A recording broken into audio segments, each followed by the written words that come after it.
When will it end? When will it end?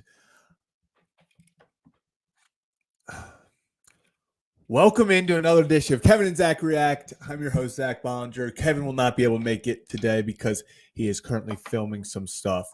So, man, I was really hoping we wouldn't have to do this. And see, this is all I think. We can't have anything nice, can we? No, we cannot, it seems. So, as of about 21 minutes ago, the Baltimore Orioles placed right-handed pitcher Zach Eflin on the 15-day injured list with right shoulder inflammation, retroactive to August 17th. So that's 3 days ago. Boom. But I would like to also bring up this because I do feel like it is important. Rockabako just tweeted out that Hyde is hopeful Eflin's stay on IL will be short-term, in quote, short-term. Felt some discomfort after last start, was improving, but not enough. Hasn't decided on starter for tomorrow, but said it isn't Burns.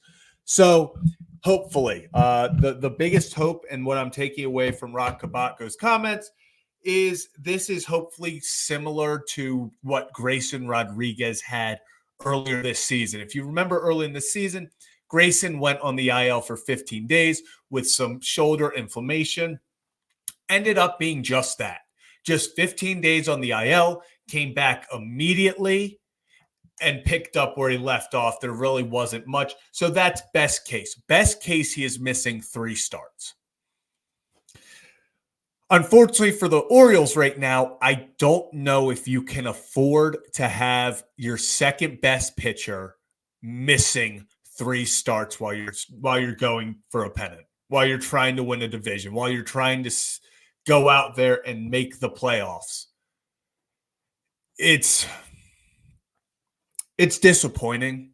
I know, hopefully, just before we get into it, Kade Povich was called up as well, so it looks like he's back. He's back, and I would say he's probably back for good, and by good, I mean probably at least the next 3 starts. Whew. This is tough. I'm not going to sit here and say this isn't tough, but this is a massive blow for the Baltimore Orioles, and more importantly, if he is out for more than 3 starts, if this starts going into close to a month, he's missing 5-6 starts. I don't know if this team can handle that because right now you can even say Zach Eflin has been the model of consistency in his 4 starts in Baltimore. 4-0. Dude has a below 2.5 ERA, I believe. He was the guy that it's almost like if there was a pitcher I trusted the most, it would have been Eflin right now. Now, obviously, I think the most talented guy is still Corbin Burns. He's like the top pitcher in baseball. But over the past 3 starts, I'm probably taking Zach Eflin in Birdland minute. Astros and Dodgers coming up. Woof, bad timing. You are telling me. So if you didn't know the schedule, after the Orioles, they have game 2 tonight in Queens. They then wrap up tomorrow, the 3-game series in New York against the Mets at about, I think it's 1:30 tomorrow. Then they start a 4-game series against the red hot Houston Astros, and then the good old LA Dodgers. So a 3-game series out in LA, and then they have to play in Colorado at Coors Field. And I'm just going to say it, this pitching staff, the way it's been decimated by injuries, I'm not looking forward to having to play at Coors Field. That just seems like a recipe for disaster. But yeah, so best case, let's go over it. Best case, Zach Eflin misses 3 starts. Kade Povich, I would assume, takes his place. For tomorrow, I don't know what they're going to do. I really don't know what they're going to do. Maybe some sort of bullpen game. Do we see a Cole Irvin maybe called up tomorrow? I could see that. Yep. Oh, Daywater. Same timing. Yeah, I think that's probably where I'm leaning right now is that it would go to a Cole Irvin. Besides that, I really don't see anyone else getting that start unless they do some sort of bullpen game. But even Keegan Aiken just add to the paternity list. Congratulations, having a kid. Add to the paternity list. So he would kind of be the guy that I would say you'd use as your opener type to go out there and get 3 innings. But I think most likely we're going to see Cole Irvin come back up to face the Mets tomorrow. Then down the line, after the Dodgers series, they play the Rockies and then the White Sox. So two series there where, listen, this team, the way they're playing those 6 games, you have to take 4. It is a minimum. You have to take 4 games against those 2 in those 6 games. This is just tough. This is the tough one. And I'm saying Cole started Sunday. Yeah, so maybe I'm not sure when his last start was. So maybe they just have him go out there. I'm not sure how many pitches he threw. Let me look it up so we can see. Maybe he's just sort of the opener and he throws a few innings, like 3 or 4. It's not going to show me his minor league stuff right now, is it? Damn. So I'll try to figure that out. But yeah, I would probably say could be Bruce Zimmerman. Yeah, so we'll find out who gets the start tomorrow. I'm sure they'll probably announce it at some point tomorrow. I don't think they'll announce it tonight, just to kind of keep, probably honestly because they don't know. They don't know who's starting tomorrow.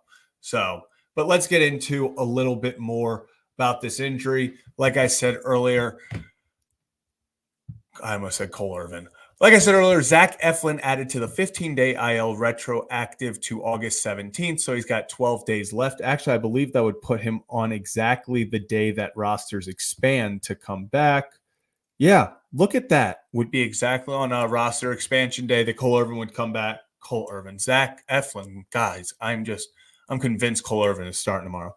So Zach Eflin gets back hopefully September 1st, so he's there for the entire stretch run. Josh, I'm saying any chance of Chase McDermott? No, Chase is still on the IL in Norfolk, I believe.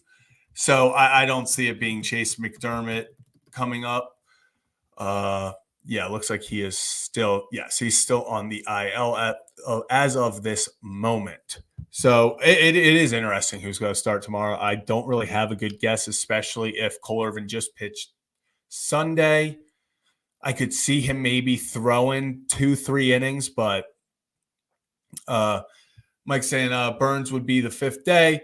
Yeah, but Brendan Hyde already just came out and said that they do not plan on starting Burns tomorrow. I think they're going to let him go and pitch. I think they really want him against the Astros, which is smart. I would, even if tomorrow is to avoid a sweep, like I would rather have our ace on the mound against the Astros to try to win one of those games and get momentum in that series, because that seems like a series that if you lose the first game, you lose the first 2, it can very quickly stumble into a sweep. And oh, look who it is. Kevin Oestreicher on the mound tomorrow. Locked on Ravens, Kevin Oestreicher on the mound tomorrow. So we already heard the best case scenario. Best case scenario, 15-day IL, and he is back on September 1st. He's going full throttle. We are down the home stretch with Cole Irvin. Why am I convinced Cole Irvin's going to be here? Corbin Burns, Zach Eflin. You hope that you can then get Grayson Rodriguez back. You hope that Albert Suarez continues the streak he's on. So those were your big 4. Then obviously sitting back would be the Kramer and Rogers as well. So 1 through 10. Let's go 1 through 10 right now. How confident are you? And we're talking worst case scenario here. If Zach Eflin cannot go for the rest of the season and you are going into a playoff series with Corbin Burns, Albert Suarez, Dean Kramer, and Trevor Rogers. 1 through 10, where's your confidence in that? Because unfortunately, I'm like at a 3.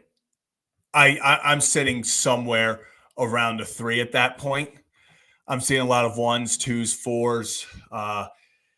Yeah, if Corbin Burnes is your only guy, your only ace there, there's no way I'm having any confidence in how this team performs in the playoffs.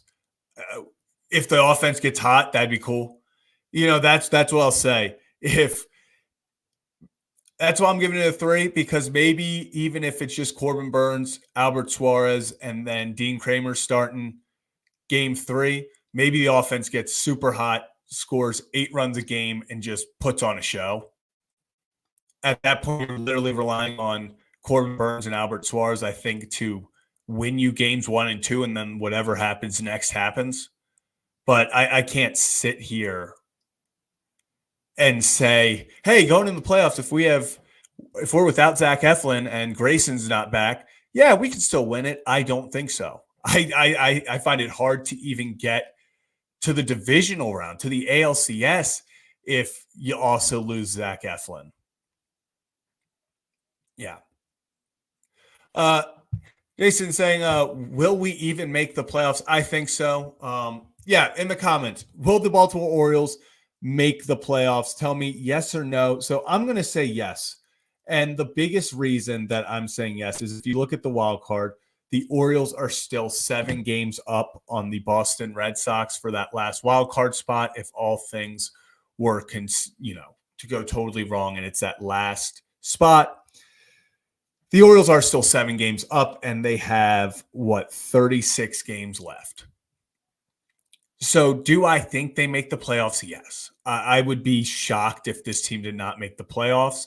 Do I think they're going to go far in the playoffs? That's a whole different question. If they don't have Rodriguez, if they don't have Eflin, I don't think so. I just, it's hard for me to sit there and say, oh, this team can go out there and produce in the playoffs if you don't have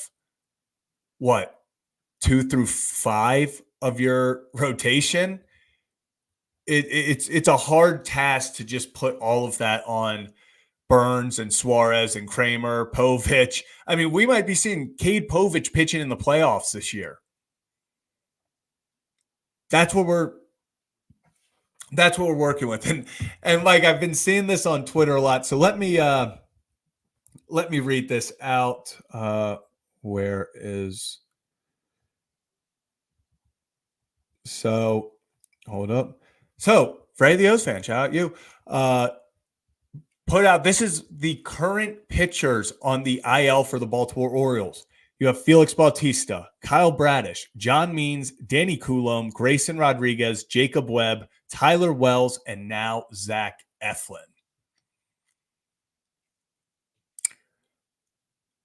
That's a World Series caliber pitching staff on the IL right now. Because sitting there, you could go Bradish, Eflin, Means, Wells, or Rodriguez. There's your 5 right there. That alone is a top rotation in baseball. So you have a whole top rotation in baseball on the bench. Then you casually have Jacob Webb, who's been one of your most productive relievers, your best high leverage lefty in Danny Coulombe. Oh, and by the way, the best closer in baseball, Felix Bautista, as well. The staff that the Orioles have on the IL is ridiculous. Yeah, Verlander, that team does win a World Series. That pitching staff can lead an entire – I was saying this to someone earlier. You put that pitching staff and you put just nobodies fill out the rest of the bullpen with league average pitchers – that pitching staff takes you to a World Series. It really is just ridiculous what this team. Yeah. I was saying, just joining. Damn, is that a fluky thing or is this an athletic training staff thing? So here's the thing.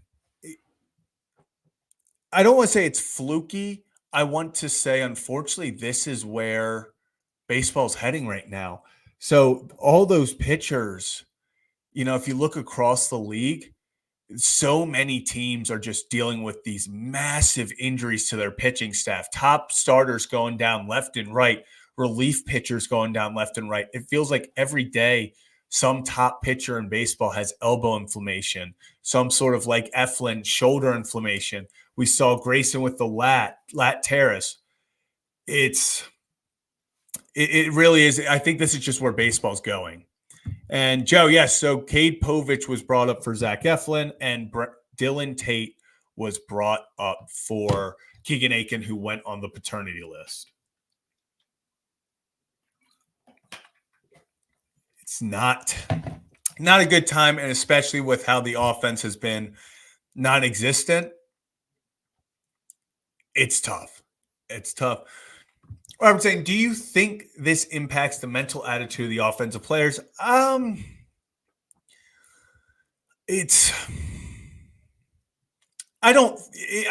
feel like it in part has to. You see your pitching staff, especially going into this year. Last year, it was all offense. The pitching kind of struggled at times, but the offense was never a question. Then the offense, you bring back the majority of the same guys. Everyone has a year under their belt. You're getting guys like Colton Cowser, getting his feet wet. He's more comfortable. Jordan Westburg takes that next step. And then as the offense feels like it should be getting better, the pitching is just what was supposed to be this top staff, this top 3, top 2 staff in all Major League Baseball. Every single day, you find yourself once again just looking out there and another guy's going down, another starter's going down. So I'm not going to say that it's completely messing with them, but I feel like just as a human, it's got to weigh on you mentally. Like, hey, we gotta do something more. Maybe that's why we feel like they're pressing too much at the plate. They're pushing too much at the plate because maybe they do feel like, hey, with all these injuries, we have to do something. We have to go out there and hit the long ball consistently. We're over swinging. It really just is. It really just is one of those situations where it's got to suck for these guys. That's the biggest thing is it has to suck for these guys. It has to suck as a pitcher. Corbin Burns thought he was joining a team with one of the best staffs in baseball. Now, unfortunately, it looks like it's on him to kind of carry that staff. And as we saw last night, Corbin Burns will fight for every pitch for this team, whether he's pitching or not. If you saw him going out of the dugout at the ump last night, you can't say the dude doesn't care. So that's where I agree. I think right now the whole team's pressing. I don't know what's being done. I think they're too analytical. I think that's kind of part of it. But I will say something what doesn't sit right to me is you can't have 2 hitting coaches and you just don't produce offensively. Like that's the biggest thing. You can't have 2 offensive coaches, 2 hitting coaches, and you don't do anything. So I think, yes, this at the end of the day, this is going to put more pressure on the bats. The offense has to wake up. This is no longer, okay, we got to get hot at the right time. Like it is August 20th. We've been asking for this team to get hot since July 1st. I mean, this team, you want it to be at the point where this offense you can rely on it and just have it turn on. But we haven't seen this offense do that in like a month and a half. So it's going to be a tough one. I'm not going to sit here and tell you that this team can still go win the World Series. They can. If they get hot, any team can, but this is a massive blow if this is anything more than the 15 days. If this is 15 days, he misses 3 starts, so be it. So be it. I'm not going to be upset about that if he misses 3 starts. Does it suck? Yes. But at the end of the day, it happens. It happens. It's baseball. Guys are going to get dinged up.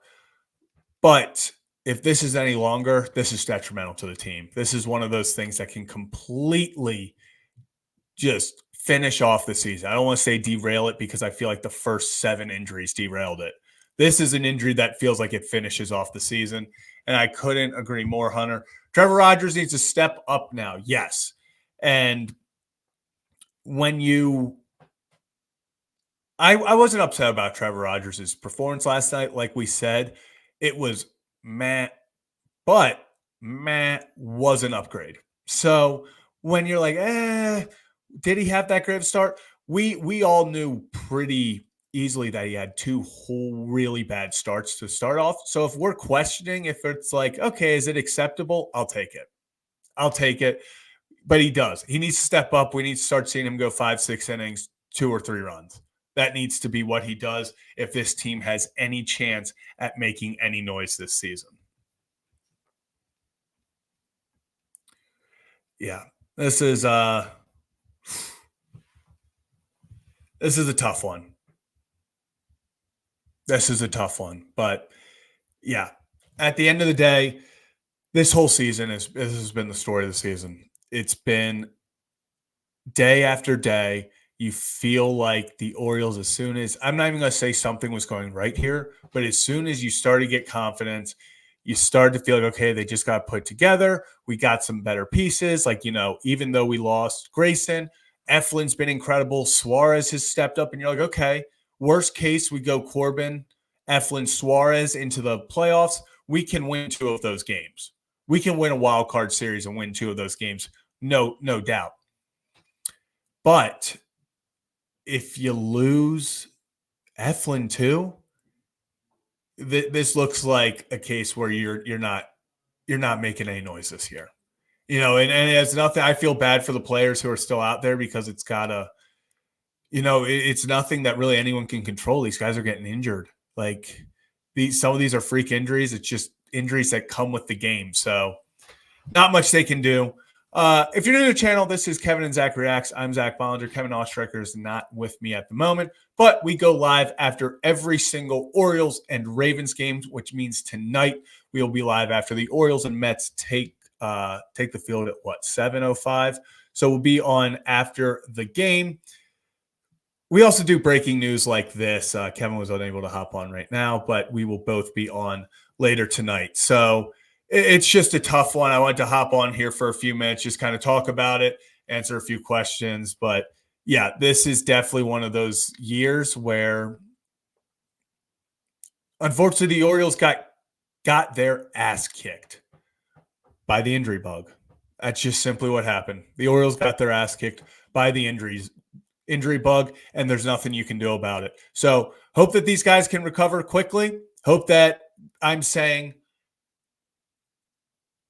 the best case scenario, if you somehow get Webb back, you somehow get Coulomb back, you somehow get Westbrook back, you somehow get Grayson back, you somehow get Eflin back, then we can start talking about, can this team make a run? Right now, just make it to the finish line, boys. That's all we need. Just please stay healthy to the finish line. But that'll do it for right now. Like I said a few minutes ago, we will be live again after the Baltimore Orioles and New York Mets play tonight. So hopefully the Orioles can get the vibes up just a little bit. And man, do we need it. So yeah, that's going to do it for right now. Wanted to hop on just for a few minutes to talk about this Eflin injury news and what it kind of meant, what it could mean. But hopefully, this is it. Hopefully this is it. We get the guys back. It's an easy 15 days, and then we're back on the saddle. But I like it, Berlin. One game at a time. Go 1-0 today. I love it. So let's end on that. Hope the Orioles go 1-0 today, one day at a time. But I'm not going to say this doesn't suck. Thanks all for joining. We will be back live after the game. Peace.